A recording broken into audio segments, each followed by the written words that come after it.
Sika-sikabo sa silingan. Sa sa sa sa sa sa sa sa sa sa sa sa sa. Di ta pa makabalas, igira madadanga. Di ta pa makalino, igira sumiyagad.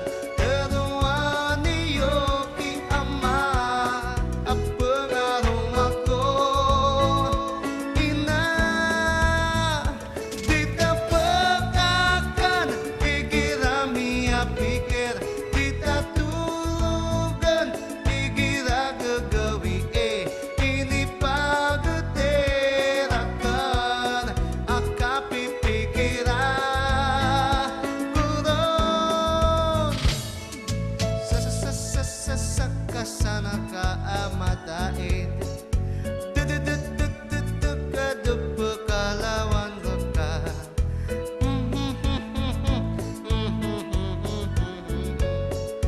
Na na na na na na na na na na na na na. Di ta pa makabalas, igira madadanga. Di ta pa makalino, igira sumiyagad. Teruan niyo ki ama, apang arong ako. Ina, di ta pa kakan, igira miya pikir. Di ta tulugan, igira gagawi ini pa.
Tunay nakakamangha ang yaman at kulay ng kulturang Pilipino. Isa sa mga matitingkad ng kulturang ito ang kultura ng mga kapatid nating Maranao na naninirahan sa Mindanao at mga karatig pulo. Sa katunayan, ang mga Pilipino sa Mindanao ay may pinakamataas na antas ng kaunlaran. Ang kanilang lipunan ay nasasaayos na sa isang forma ng feudalismong Asyano na pinamumunuan ng mga dato at maharlika. Ngunit naging matibay at tapat sila sa kanilang kinagisnan sapagkat tumutol sila sa ganap na pananakop ng mga dayo. Ang kanilang mauhuli na tradisyon, paniniwala, ritual, at umusbong na industriya at teknolohiya at patuloy na uunlad kung hindi lang sana nang himasok ang mga dayo.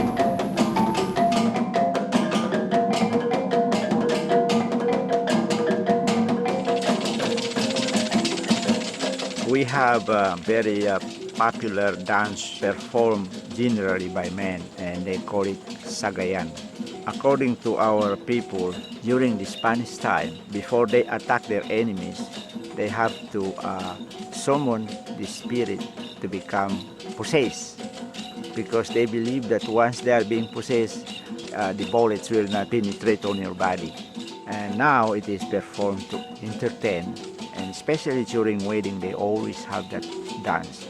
The other way that we perform it is if somebody is sick in the village and people believe that it is caused by the spirit, so they perform the same dance, but the person is being possessed by the spirit to cure the sick person.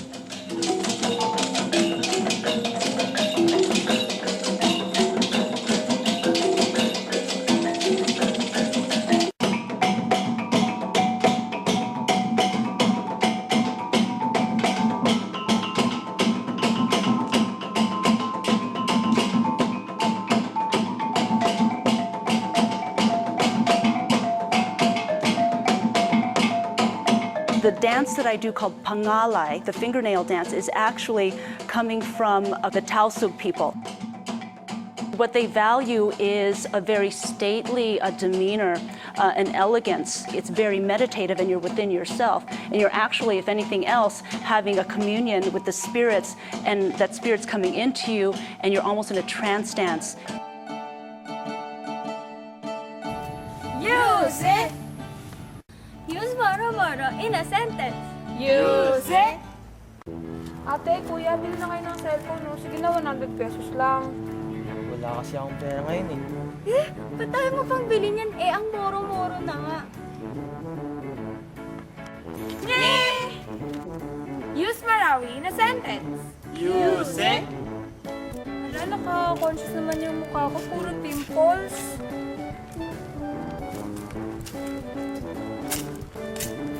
Yak! Maraming tigyawat!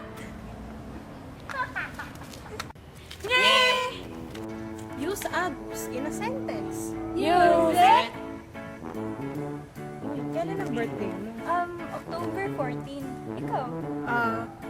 August 10, 1994. Use palaba in a sentence. Use it! Nanay, tatay, gusto ko tinapay, ate, kuya. Hala! Grabe! Grabe ang competitive mo! Oo naman, palaban nata ako.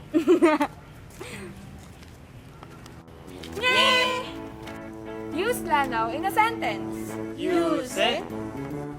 Nakikita niyo ba yun? Nasaan? Ang hindi ko naman makita. Hindi ko nga rin makita eh. Wow, ang lanaw naman ang mata mo.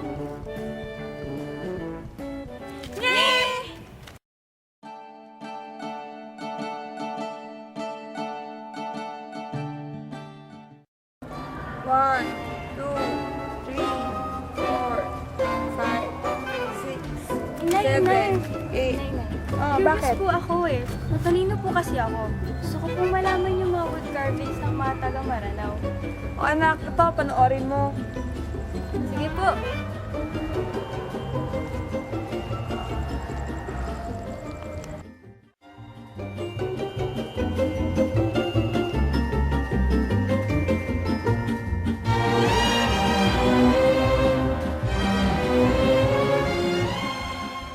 Ano man ang hiwagang nakabalot hinggil sa sari manok at pako labong, ito ay mananatiling sa gisag ng mga kapatid na Muslim sa Mindanao, isang likhang sining at mapan na ng ating mga ninuno. Halagang sa gisag ng mga kapatid nating Muslim sa Mindanao, ang sari manok at pako rabong.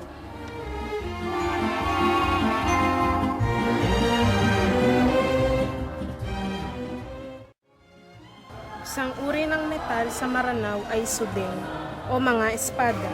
Ito ay mayroong lanti, tedeng, at kafilan. Lente. Espada na ang hawakan ay yari sa tanso at may disenyong geometriko.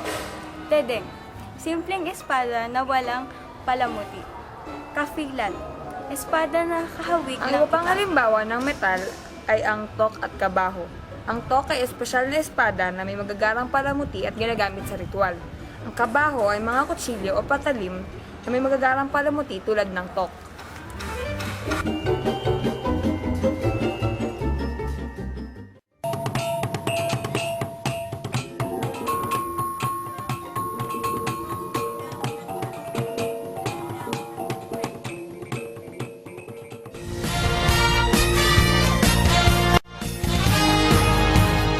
Malong ang pinakakilalang produkto ng mga Maranao. Ito ang kanilang sagradong tela na gawa sa hinabing abaka.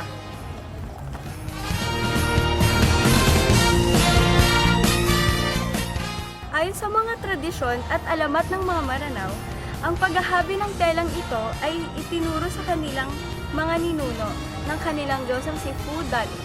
At magmula noon, nalalaman ng mga babaeng Maranao kung ano ang gagawing disenyo at ihahabing tinalak sa pamamagitan ng kanilang mga panaginip.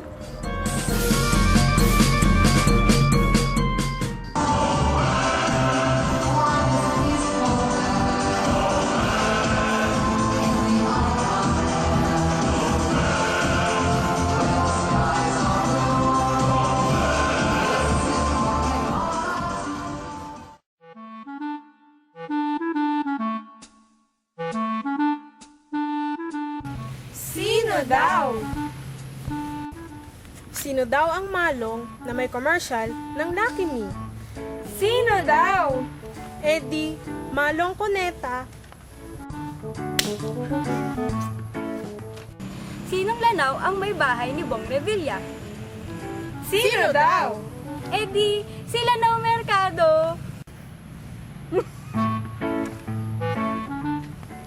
Sino daw Akir ang singer sa Party Pilipinas? Sino daw? Eh di si Akir Alcacid.